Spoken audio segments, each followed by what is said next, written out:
Thank you very much for this welcome note.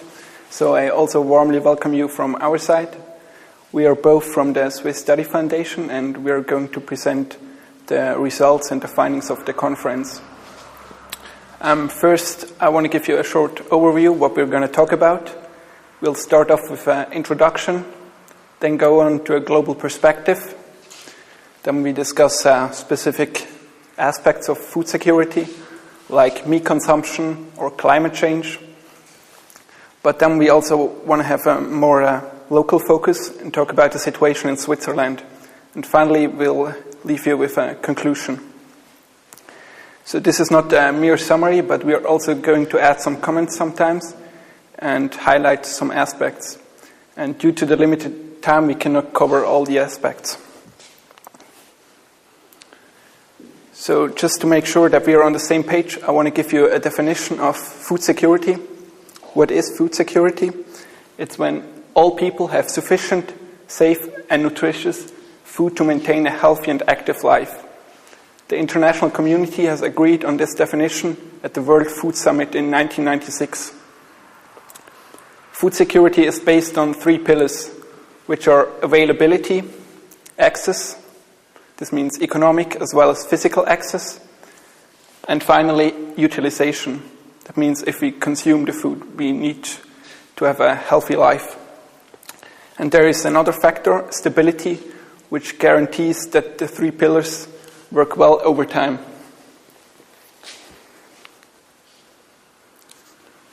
So why did we discuss food security at the conference? Food security, is it really one of the biggest challenges of this century? So a few challenges. First, population growth.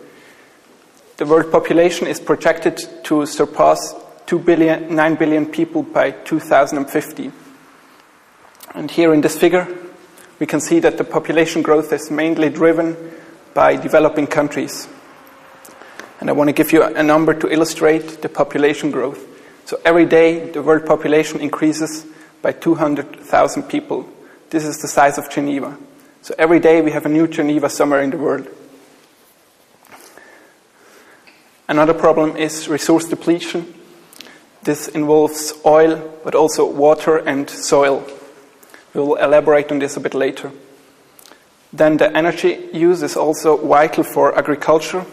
It has a very extensive energy use, so this has an influence. Climate changes are also believed that they have a huge impact on food security. Bettina will explain this in further detail later. Then we have a lack of equity. So a widening gap between the poor and rich exacerbates the problem. Then we also have changing dietary patterns. With increasing wealth, people consume more and more meat, for example. And here you have the World Hunger Map by the FAO. It shows the percentage of people who are undernourished. And you see the problem is mainly in Africa, but also in Asia. This just shows the undernourished people. There is another problem, that a lot of people have micronutrient malnutrition, which means that they do not have the essential vitamins and minerals. And those are much more people. A few more intriguing facts about food security. So we have the so-called double burden of malnutrition, that we have almost 1 billion hungry people, but at the same time we have 1.5 billion people who are overweight or obese. So basically there is enough food in the world. Some people say there's almost 50% more food than we actually need, but the problem is that it's not distributed equally. And there's also another paradox, which is that 50% of the hungry are small farmers. And this is quite strange because actually they support us and they guarantee food security. The problem probably you've all heard of is food waste. And here we have to distinguish between 2 different types. Firstly, we have the food loss at the farm, which is here, mainly in developing countries. We have the on-farm and the transport. This is due to the lack of technology or just but they do not have the knowledge how to handle the food carefully. And in developed countries like the UK or the USA, a large proportion of the food is wasted at the consumer level. Another number to illustrate this: all the food produced by industrialized countries is the same amount as the net food production in the sub-Saharan area. And we'll hand over to Bettina. So I'm going to present you a bit of an overview on the global perspective, some maps and a few statistics, satellite numbers, and I hope it gives you a bit of an illustration of the problem. So what are the challenges? Population will increase significantly, and it's estimated that probably we will have 10 billion people by 2050, something around that. Now that's a number that principally we could nourish, but the problem is how, because the way we are doing it now, it's not possible. Now, a huge topic is population growth. I've brought you a map here on how much the population is estimated to grow depending on country. What you see here is that mainly Africa will increase dramatically with respect to the number of people that live there, but don't get misled by this map, because first of all, now actually this region is a bit less dense in terms of how many that currently live there compared to some other regions. And second of all, the number of people does not equal the amount of resources consumed. So if we take a bit of a closer look on how much consumes who, then we see here, we see that, North America consumes a lot, and also Europe. So, and these regions here, they live on really less than the minimum. So obviously that's not by choice, but it's so easy for us to stand here and think we go to a shopping mall, we see the shelves and shelves full of food. So it's quite convenient to think, yes, that's a problem, and Africa's going to have a huge problem with food security. But here, it's of course we're concerned because we don't want anyone to die of hunger because we're good people and all that. But actually the problem is much worse, because the problem indeed does concern us. It concerns us today, and it will even concern us more in the future. If you take a look at this other map here, which shows actually where forage crops are grown to nourish what we eat, basically, it's also that the huge parts are exactly in the areas that will get bigger and bigger problems as population grows. So that's our food. That's the food that we consume that is produced somewhere else. So we should be concerned, and we do have the means to actually change something. So it's a topic that we should address now, not only because we are good people, of course, also for that reason, but also because it is our problem. It's a problem we generated, it's a problem we can solve, so we should address it. Okay, so this little motivation here. But of course there are other challenges. Like my colleague has mentioned it, we do have a huge problem of depletion of various resources. So this is just a pick of some. One of these is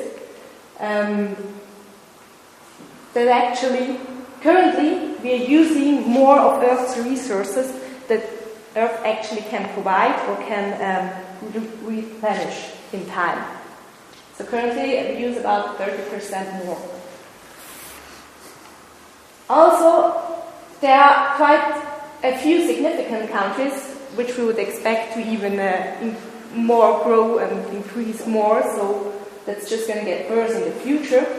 And if you take a look at this map here, we see that, for example, the problem of soil degradation, of good ground, nourishing ground gets lost, that's a global problem. That's a problem everywhere. And it looks pretty uniform. And even we, with our technologies, we really don't do that good. And that's really bad. I mean, there has to be a better solution to that. So, what do I mean when I talk about degradation? Well, first of all, soil gets lost just due to water, due to wind. We see that actually chemical degradation is not that much, but what does have an effect is when grass and trees get lost, then soil doesn't have anything to keep it there. So reasons for degradation are actually that overgrazing and deforestation takes place, and also agriculture itself does contribute to that. And just to give you a little image of what we're talking about today, when they're saying the soil is used sustainably. And actually sustainable means we lose soil. 5 tons per acre. So I don't know why this is called sustainable. Obviously it can be worse, but still it's not zero. Yeah, I know it's a hard problem. I know it's not easy to solve, but the goal here would be that actually you maybe take some input of that to be a bit more aware of the problem, take the time to discuss it and to actually work on it. Because it's not just some nice Sunday exercise to consider for an hour. Something we need to work on. So, yeah, nice number. We lose a soccer field of land. What do you guess? Every year, every month, every week, hour? Second, yeah. It's every second. That's a lot of land.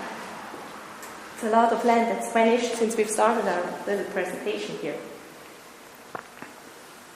So then, of course, water scarcity is a huge problem. Worldwide agriculture accounts for 70% of the water use, and actually most of the water that we extract from the ground is actually used for agriculture. And the equation is quite simple. If we don't have water, we don't have food. We need it to grow our food. Worldwide, currently, aquifers are being depleted. So here too we are not sustainable. We cannot just continue like we've continued up to now. And plus climate change, we all know, is some problem. It will just increase current effects. So new solutions are needed. And I listed today's agriculture on the challenges. It kind of is now, but the reason... You can't speak here often. So, I mean, obviously, we had that industrialization of agriculture, which led to a huge increase of the amount of food produced, which is great, mostly, but then maybe it's now time to actually question how this was done, and if maybe now, 30 years later, we need to rethink that. Because on the plus side, we had a mechanization, a standardization, and things got more efficient. But then on the other hand, food tends to be much more localized now, food production, and so we are more dependent on fewer products, and it's an industry, so it's always profit maximization, which means that a lot of times just one kind of crop is grown on one soil, which is not ideal, and also fertilizer and water are used in huge amounts. But actually, yeah, we don't have that much water everywhere. We should watch where we use it.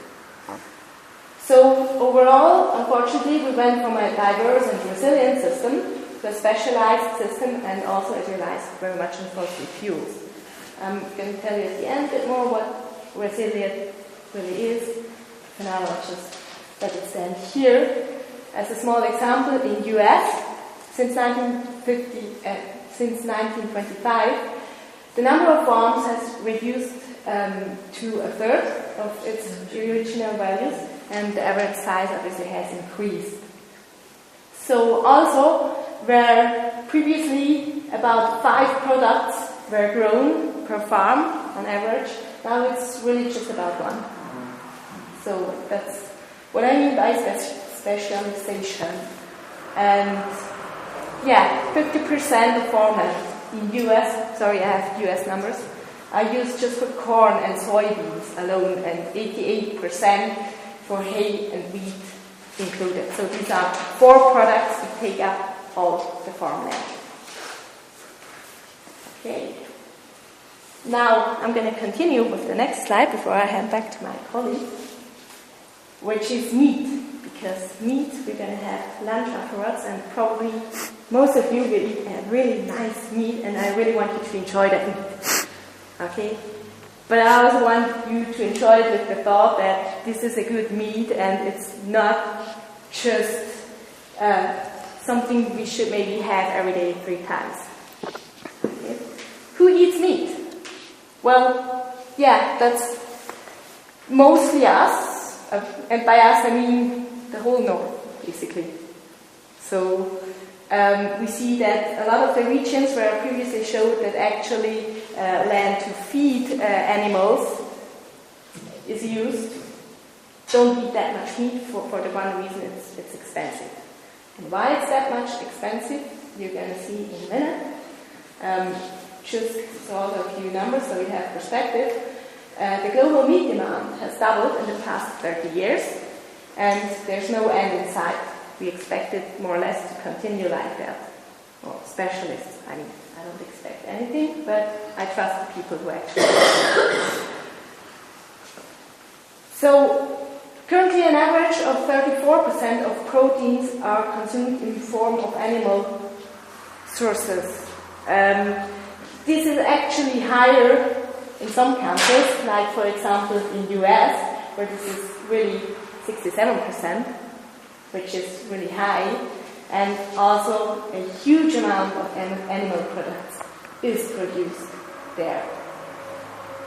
If we compare that to emerging countries, or countries maybe that have already emerged, like China, we see here that probably the US is not an exception, and once the income increases, at least at the beginning, meat consumption increases too significantly.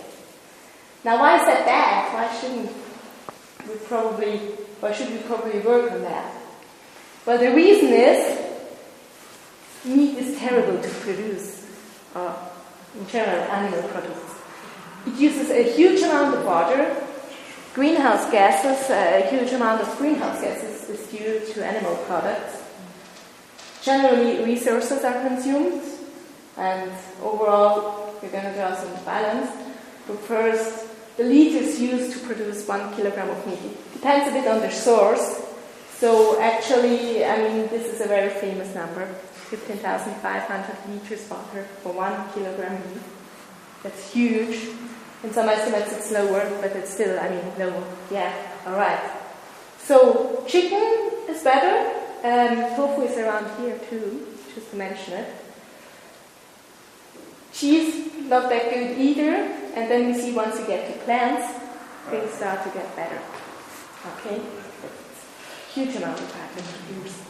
Then the greenhouse gases, 17 to 32% of all greenhouse gases are due to food production. Out of that, for red meat, sorry, it's not that visible, 30% are used. For dairy, 18%, and chicken, fish, and egg amount to 10%. So all in all, it's like 60%, maybe 30% of greenhouse gases. That's for animal products. And crops is a bit better.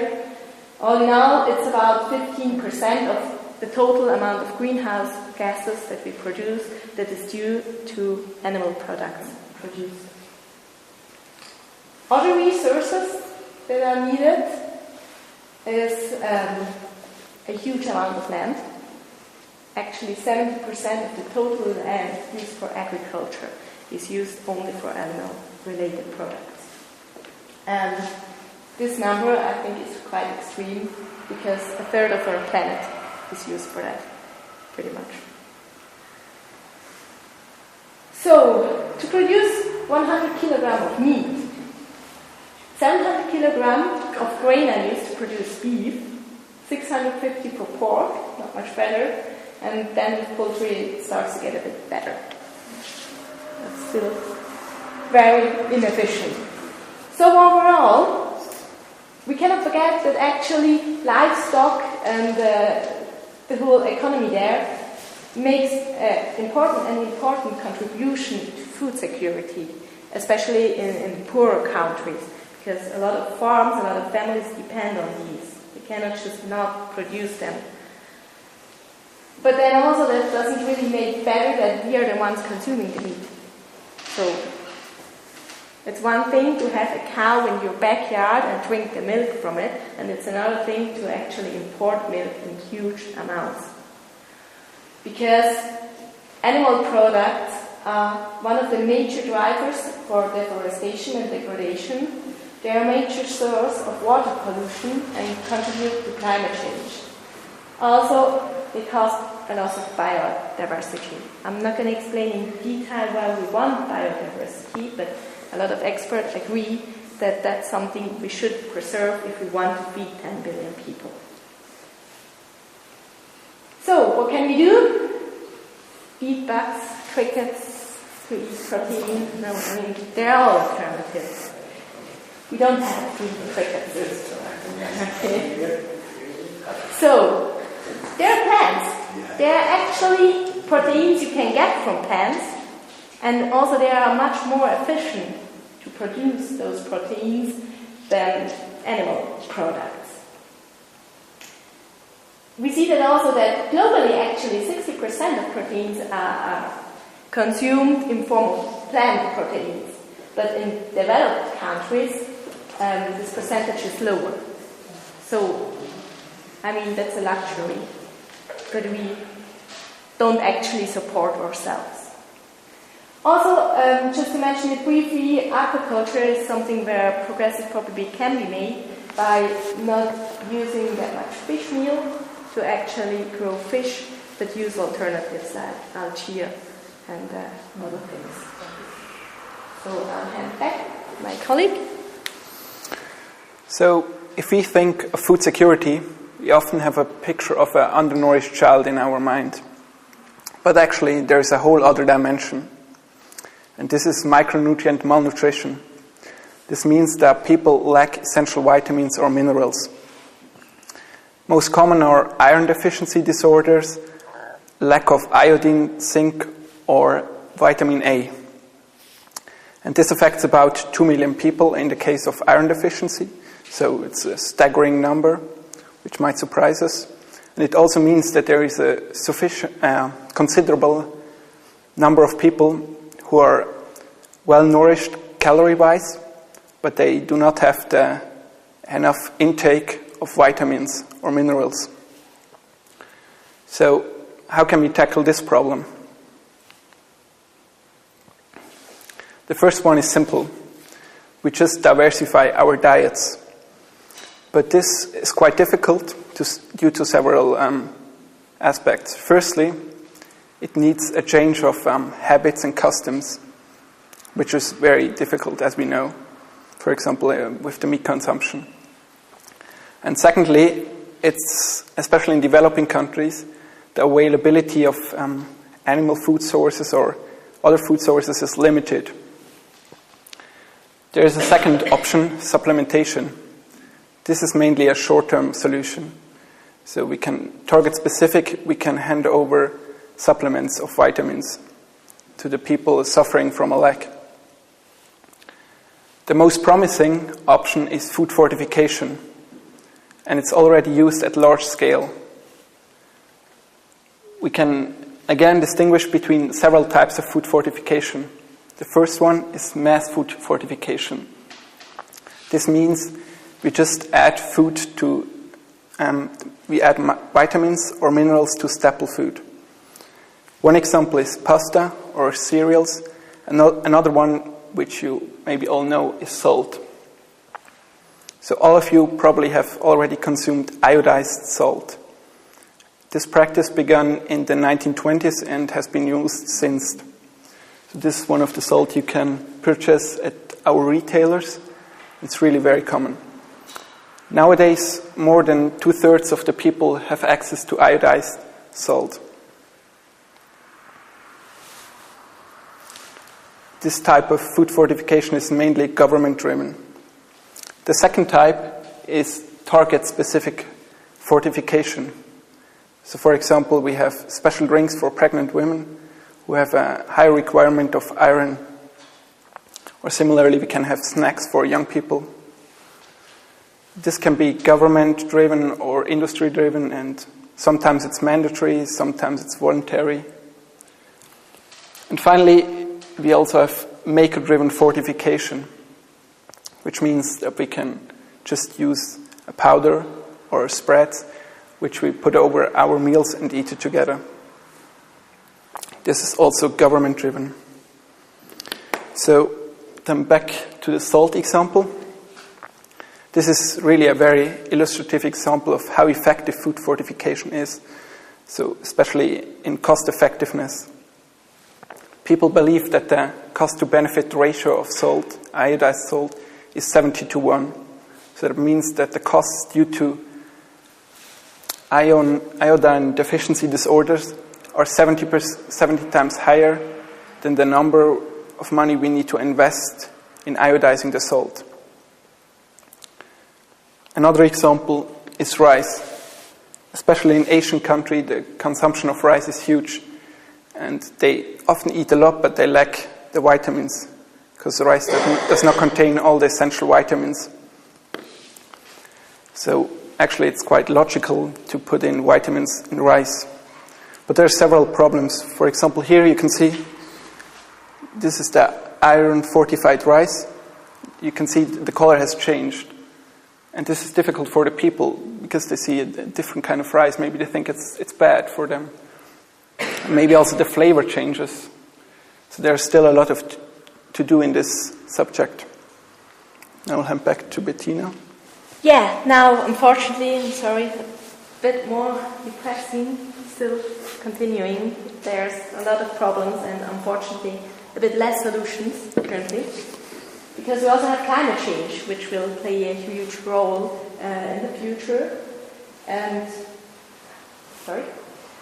I did want to actually give you a bit of a list of what could happen or what we would expect to happen, because it's so hard to put into words, and a lot of presentations cannot really give detailed projections or examples, because we just don't know what's going to happen. So that's the problem. But we do know quite a lot of things that could happen, and what maybe we should do to mitigate the effects or try to prevent them.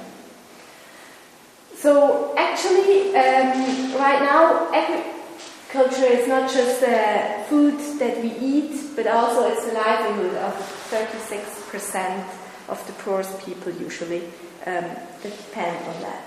Unfortunately, it's also exactly where climate change is going to strike most significantly. So these are the first people who are going to feel the effects, and with them also our food production. So what are possible effects of climate change? Well, let's start with something positive, or at least in that context positive. We'll have more CO2, so we could expect that actually plant growth should profit from that, because they use CO2, more CO2 available, should be great for plants. Then we have a bunch of not so great effects, which is an increasing temperature, mean maximal minimal temperature. We'll discuss in details a bit further down the road. Then there are changes in precipitation.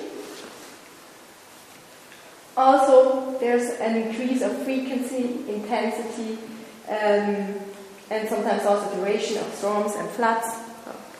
Maybe not duration, but still. And then the seasonal weather is expected to change and even worse vary, so that we cannot actually predict that well when spring starts, when plants should be planted to grow optimally. So let's take a more detailed look at some of the effects. More CO2 is great, it should give higher yields. But the problem is these yields are most likely to occur in countries where already enough food is principally available and exported. So in the end, probably instead of producing more food, these countries are also likely to produce something else instead.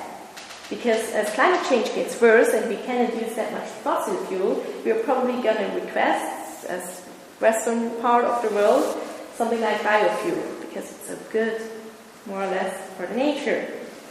So maybe they just produce biofuel instead, which is not great for food production because it doesn't give us more food. So overall, probably the amount of food that we actually have will be constant even if CO2 does have a positive effect. Then increase of temperature. Changes, of course, where the land is suited for a certain plant to grow and all that. So here some changes will have to be done. Okay, it's maybe bad in the beginning, but it's something that can be dealt with. A bigger problem is that also biodiversity is going to suffer from temperature change. And we don't know if new diseases could surface. That's something that may happen, may not happen, we don't know yet. What we do expect is lower yields from animals, because they're not used to high temperature and all that. And overall a lower production of food crops, which means the animals are not that well fed and produce less. So what we need to do is to invest actually in something like a water supply system for the dry period of times, and also in storing facilities and refrigeration units probably, or we change what we eat and what we produce more towards something that can be stored at higher temperatures. So overall, we also need more heat-tolerant varieties of crops. Now, I leave it open to your imagination how we get these more heat-tolerant crops. Okay, that's probably a subject that should be part of the discussion. Someone else. Gradual changes in precipitation will manifest themselves as an increasing frequency, duration, and intensity of dry spells and droughts, particularly, and also in a different timing and intensity and a different location of rain. So again, here obviously it changes where which grains grow well, but it also changes the rates of soil moisture, which is probably problematic as we don't know that, and especially people in poorer countries don't know that. So they might actually use a huge amount of water because they always had a huge amount of water, but suddenly it's not there anymore much, and they realize it once we already have problems there, or that would be my thought on that. So the more information, the more better, probably. Probably the food supply and prices will be unstable because of that, and we would need something like food safety nets for the cases when we run out of food, basically. And something like a water recycle system would be great, especially in poorer regions where there's not much water available. So extreme weather events that will occur do also have an effect on distribution and the whole infrastructure, transportation routes, which will get more costly. Soil is going to erode due to storms and all that, but also growing crops is going to suffer. So overall, we can maybe mitigate these losses by better storage facilities and also some kind of weather-related insurances. So you see, you should go into the insurance business. It's going to become very important very soon. There are actually already poorer countries where local communities build some things like shelters, where they started little projects which turned out to really work well so far. And that's something that should serve as an example to try to implement everywhere. Then, for the greater variety of weather, the problem is that we don't exactly know which season begins and ends. So it leads to an uncertainty and an instability in food supply and prices, and in changing yields. The production system, as we know it now, would suffer under that. So here, industry needs to make huge improvements, and I'm not qualified to exactly say how and which the whole supply chain should work. But it's going to affect the whole supply chain and not just the actual production of crops, for example. So overall, in case someone disagrees about climate change, we do have climate change. We have a lot more catastrophes than we had in the 1980s. Again, sorry about the color. It says that now, on average, we have 500 weather-related catastrophes, whereas in 1980 we had about 130, I think. So it has increased, it has notably increased, and it will increase even more. Particularly up until 2030, we don't expect huge changes due to climate change, but after that it starts to really grow exponentially, all effects. So that's very dangerous because it leads to the perception that right now not so much is moving, but that's just not true. It's going to move very quickly once it starts. We should start thinking about this now. So I'll hand back to my colleague. At the conference, there was a significant number of people from the private industry talking about food securities and presenting their approaches on how to tackle this problem. And I want to briefly discuss this here. Briefly also because we are slowly running out of time. So first there were Nestle, Bühler and others. They talked how they support the farmers. Nestle, for example, had a program presented where they support the small-scale farmers. For example, they offer practical and in-class training to improve their knowledge on how to grow the crops. And those efforts are really appreciated by not only by us, but also by the international community. But they have two main flaws. The first one is that they are limited. So it's questionable whether the companies apply their policies equally to all commodities and communities. One example, one big company supports female workers on farms, but they only do this in the coffee production. And the other big problem is that they're fragmented, the efforts. So there is no cooperation between the different industries, and also sometimes the cooperation with the local authorities is limited. I think we should change this definitely. And therefore we opt for a more holistic approach. Another problem is the manipulation. One example were the rising maize prices in Mexico about 6-7 years ago. So basically manipulators or speculators can buy a lot of one commodity, like food, like hay, like wheat, or like maize, and then they can just demand an enormous price for that good. So here the government should restrict this. Now we go back from the global level to a more local level, to Switzerland. And here I want to discuss mainly two aspects. Firstly, is Switzerland food secure? And secondly, how do Switzerland activities contribute to food security in the world?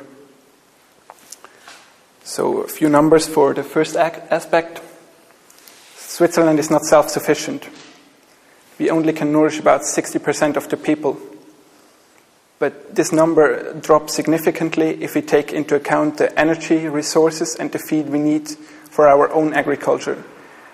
Then we go down to a dramatic 25%. This results on a heavy dependency on imports. And thereby we are also dependent on global food security. That's why we should care about this issue. So, secondly, how does Switzerland contribute to global food insecurity? It does contribute to food insecurity, not security, so just that you know. For example, the meat consumption is 52 kilograms per capita and year. This is, well, there's still a debate on how much meat you should consume for a sustainable development, that you remain within the planet's capacity, but probably it's about 50% too high. And also the ecological footprint. So the green line here, you see, this is the planet's capacity. But Switzerland's ecological footprint exceeds this capacity by more than 2 times. And what's more, 30% of this is due to the food production. So another aspect is also the Switzerland's policy, not only the dietary patterns which contribute to food insecurity, but also their policies. Some people argue that due to the high subsidies and tariffs we have in Switzerland, so we have a very protectionist marketing strategy, that this contributes to unemployment of small farmers in developing countries. So maybe some have another opinion here, we can discuss this later. So at long last, I'm sorry we talked a bit longer, but it's a very important topic and we hope to bring it across a bit. We presented you a bunch of problems, but not really a good to-do list on what to do, on what we actually can do and what we should do. Well, I tried to put it into a bit of general words because really concrete strategies are very hard to find, apart from don't eat that much meat. But everyone hates me already, so I'm not going to mention that too much. So what we need is sustainable development. But what does sustainable development even mean? Now, some definition is maybe it's progress for everyone without exceeding the planet's capacity. The problem I have with that is the word progress. Now, what is progress? How do we define progress? And I think we should maybe rethink on what is progress to us, how progress should look. Progress is probably not that every person on this world can afford to eat a steak for lunch. It's not going to happen. That's not how progress should look. Progress should maybe look a bit differently and go in the direction that actually is possible to do for everyone. And it's our responsibility to do our share. So overall, we need a huge change in attitude, I think. That's the most important thing. Every one of us, and particularly here where we have shelves full of food and nutrition. Then we need biodiversity. And that's not my placat, and it's not my opinion, by the way. I won't go into that too much. But what I would like to say on that is that things like GMOs may be good or may be bad, but I think we need new strategies, new innovations, and we should discuss all innovations.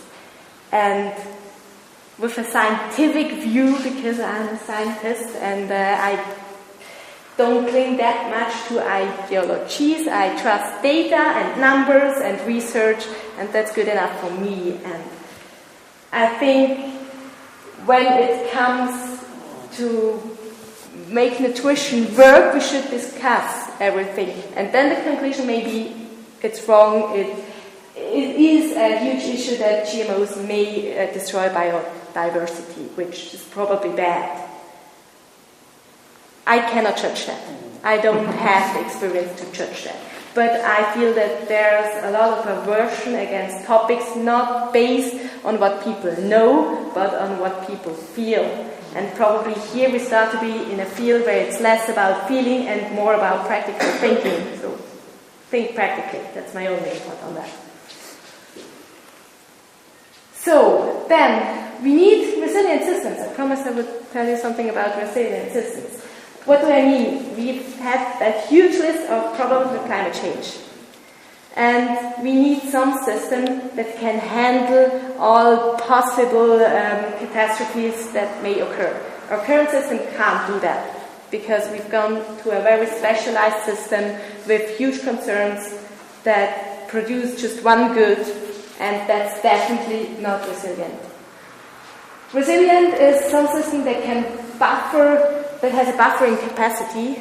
So if we run out of food, there's some food supply somewhere we can use.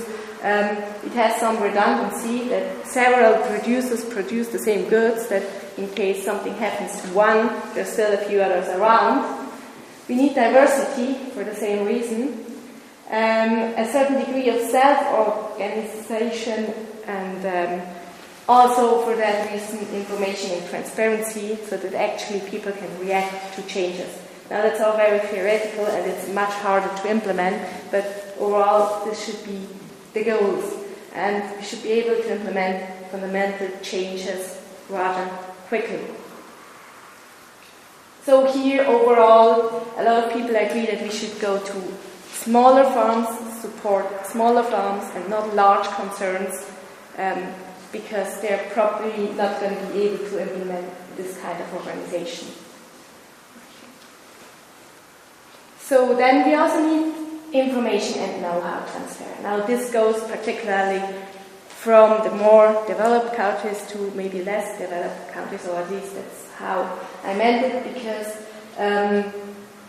in some countries where here now most people agree we have climate change and we have all this effect that probably will occur, people in poor countries don't necessarily know about that. Also, they are the people producing the food. And actually research shows that if they knew more about what was happening, even if they couldn't change much, it actually helped, because they started to plant several sorts of crops. They started to organize themselves in small communities, as I've mentioned previously. So these are little things that small farmers can do and will do for themselves, but only if they actually have the necessary information. If it's not kept in closed rooms with dark windows. Among 8 people here. So it should go out, it should go to the people that actually work and live on that. So that's it for the conclusion, and thank you for your attention, and you've all well deserved your lunch, I guess.